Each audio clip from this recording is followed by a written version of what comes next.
Pode o empresário ser responsabilizado por uma dívida assumida exclusivamente pela empresa? Para que isso ocorra, quais são os requisitos exigidos pela legislação brasileira? Meu nome é Marcelo e no MVB News de hoje conversaremos um pouco mais sobre o Instituto da Desconsideração da Personalidade Jurídica. A pessoa jurídica é uma ficção do direito destinada a simplificar a disciplina de determinadas relações entre os homens em sociedade. A personalização da sociedade gera três consequências bastante precisas: a titularidade negocial, a titularidade processual e especialmente a responsabilidade patrimonial, que constituem verdadeiros princípios do direito societário. Nesse contexto, a sociedade de responsabilidade limitada tem vida própria, não se confundindo com a pessoa dos sócios. De modo que, estando as cotas de cada um totalmente integralizadas, o patrimônio pessoal dos sócios não responde por dívidas da sociedade.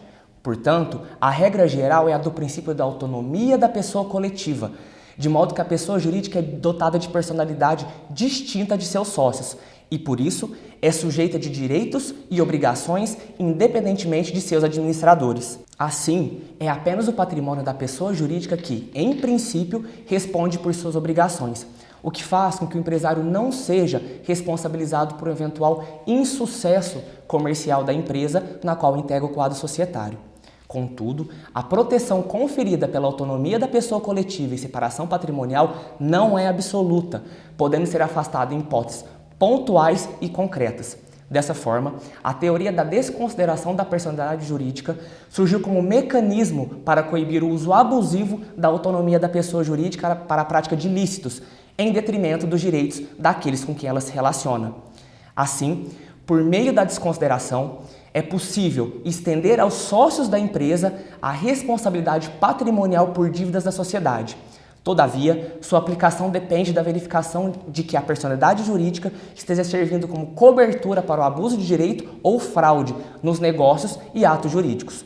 No ordenamento jurídico brasileiro, os requisitos para a desconsideração da personalidade jurídica encontram-se previstos no artigo 50 do Código Civil, o qual estipula que, em caso de desvio da finalidade ou de confusão patrimonial, pode o juiz decidir que os efeitos de certas e determinadas relações de obrigações sejam estendidos aos bens particulares dos sócios ou dos administradores da pessoa jurídica.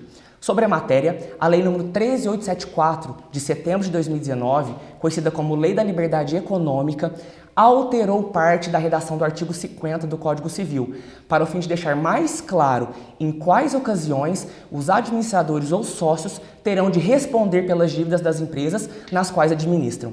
O objetivo foi dar maior previsibilidade e segurança jurídica aos jurisdicionados, consolidando na lei a jurisprudência já firmada no Superior Tribunal de Justiça, o STJ, mas que muitas vezes não é aplicada ou observada em instâncias inferiores.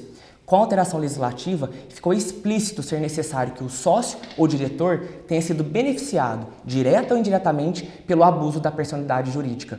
Em outras palavras, ele precisa ter conseguido alguma vantagem pela prática dos atos. Além disso, segundo a atual redação do artigo de lei, desvio de finalidade é a utilização da pessoa jurídica com o propósito de lesar credores e para a prática de atos ilícitos de qualquer natureza. A confusão patrimonial, por sua vez, é a ausência de separação de fato entre os patrimônios dos sócios e do ente empresarial, que pode ser caracterizado pelo cumprimento repetitivo pela sociedade de obrigações do sócio, ou vice-versa, pela transferência de ativo ou de passivo sem efetiva contraprestações, ou por outros atos de descumprimento da autonomia do ente empresarial. Sobre o tema, já há entendimento pacificado pela jurisprudência, inclusive no âmbito do STJ, no sentido de que, em relação a dívidas civis, não constitui motivos suficientes para a desconsideração da personalidade jurídica, dada a excepcionalidade da medida, o encerramento irregular da empresa, que é quando a empresa encerra suas atividades sem proceder com a baixa formal junto à Receita Federal, ou a mera insolvência do ente empresarial, que é caracterizado pela ausência de bens capazes de satisfazer todos os débitos perante os credores. Para que haja desconsideração, conforme reiterado entendimento jurisprudencial, é necessária a efetiva comprovação do desvio de finalidade ou confusão patrimonial previstos no Código Civil. Importante esclarecer que o artigo 50 do Código Civil não tem aplicação imediata em relações tributárias ou trabalhistas, as quais têm regulamento próprio e por isso apresentam requisitos e hipóteses distintas para a desconsideração da personalidade jurídica. Ainda sobre a matéria, é importante mencionar que o Código de Processo Civil de 2015, no parágrafo 1º do artigo 133, passou a prever no texto legal a hipótese da desconsideração inversa da personalidade jurídica, que é quando a pessoa jurídica é responsabilizada por dívidas assumidas pelo seu sócio ou administrador.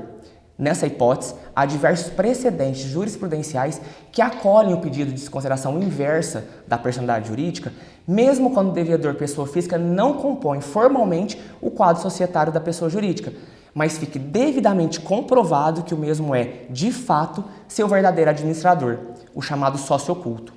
Assim, sumarizando o exposto, sim, é possível que o sócio seja responsabilizado por dívida assumida pela empresa, ou vice-versa, desde que, no caso concreto, fique devidamente comprovado o abuso da personalidade jurídica, que pode ser caracterizada pelo desvio de finalidade ou confusão patrimonial.